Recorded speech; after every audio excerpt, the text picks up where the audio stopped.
हवा और धूप, इस छोटे से जर्मन गांव हर्ले झील में पतंग मुकाबले के लिए मौसम बिल्कुल परफेक्ट है। ये गांव जर्मनी के उत्तरी तट पर स्थित है, जहां उत्तरी सागर महाद्वीप से मिलता है, लेकिन मौसम हमेशा साथ नहीं देता।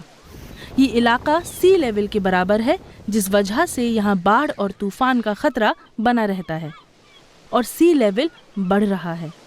सदी के अंत तक समंदर 1 मीटर ऊंचा उठ सकता है और अगर पृथ्वी और तेजी से गर्म होती रही तो उससे ऊपर भी। कृषि और पर्यटन पर निर्भर इलाके के लिए ये समस्या है। कैंपिंग साइट चलाने वाले मार्कुस हराजिम चिंतित हैं। अगस्त में यहाँ पानी आज के मुकाबले 1 मीटर ऊंचा था।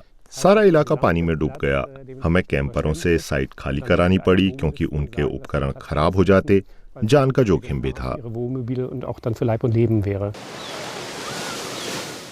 वो अप्रैल से अक्टूबर तक ही अपनी साइट खुली रख सकते हैं क्योंकि सर्दियों में ये हालत हो जाती है। लेकिन हर कोई उनकी तरह चिंतित नहीं। रोजमर्रा की भागम भाग से कुछ समय यहाँ आकर आराम करने वाले ज्यादा परेशान नहीं हैं। मैंने पढ़ा कि भविष्य में नजदीकी द्वीप बाढ़ में डूब जाएंगे। मुझे ये अच्छा नहीं लगा। ये शर्म की बात होगी। मैं शायद उम्र के उस पड़ाव पर हूँ जहाँ मुझे तो व्यक्तिगत तौर पर फर्क नहीं पड़ेगा, लेकिन बाकी सबको बेशक पड़ेगा। कई लोगों को खतरा दूर और काल्पनिक लगता है, लेकिन वो वास्तविक है। बाडेन सागर जर्मनी के मड फ्लैट्स तमाम इलाके बाढ़ के खतरे से घिरे हैं। ये टूरिस्ट हॉटस्पॉट अपनी खास भूगर्भीय और पारिस्थितिकीय खूबियों की वजह से यूनेस्को की विश्व विरासत में दर्ज हैं, जहां ज्वार भाटे से बनी रेत और कीचड़ की दुर्लभ बसाहटें 10,000 से ज्यादा पौधे और पशु प्रजातियों का घर हैं, जैसे कि लगवर्म यानी कि समुद्री केंचुआ जो कीचड़ में मिलता है। आर्कटिक से दक्षिणी अफ्रीका की उड़ान पर निकले करीब 1 करोड़ पक्षी यहाँ भोजन की तलाश में रुकते हैं। सी लेवल बढ़ने से उनकी बसाहटें और खाने की जगहें सिकुड़ जाएंगी। आखिरकार कीचड़ से भरे समुद्र तट पानी में डूब जाएंगे।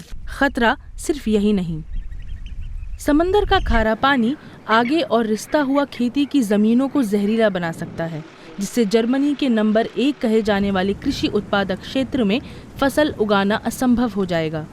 पानी को रोकने के लिए स्थानीय अधिकारियों ने डाइक यानी कि पुश्ते खड़े किए हैं, लेकिन क्या वे समुद्री जल स्तर में बढ़ोतरी को थामे रख पाएंगे?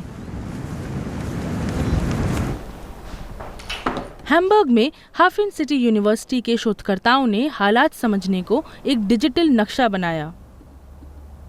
76 साल में तट इस तरह दिख सकता है। लाल निशान वाले हिस्से डूब जाएंगे। पुश्तों के बिना ये इलाका ऐसा दिखेगा।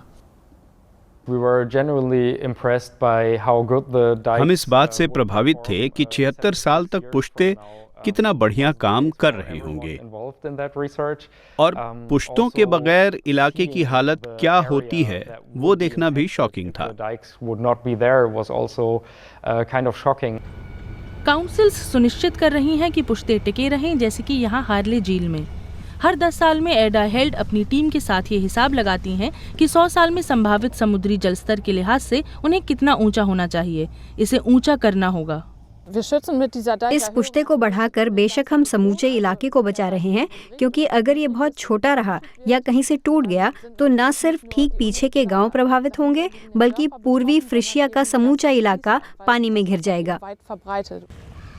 ये पुश्ते लोअर सैक्सनी प्रांत के तट के पास रहने वाले 10 लाख से ज्यादा लोगों के घरों की हिफाजत करते हैं, लेकिन इनकी ऊंचाई बढ़ाने की भी एक सीमा है। काम महंगा है और अगर ज्यादा ऊंचे बन गए तो जमीन कमजोर पड़ सकती है।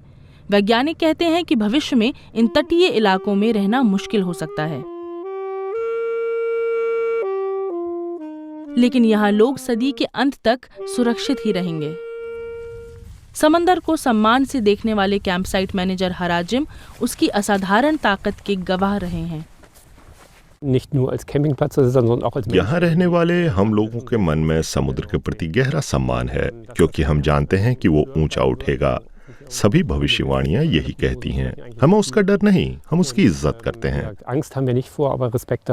ये जमीन हमेशा गीली रहती है, ये डबरे उसकी याद दिलाते हैं। लेकिन हराजिम को उम्मीद है कि पानी उनकी कैंप साइट को इतना जल्दी नहीं डुबोएगा।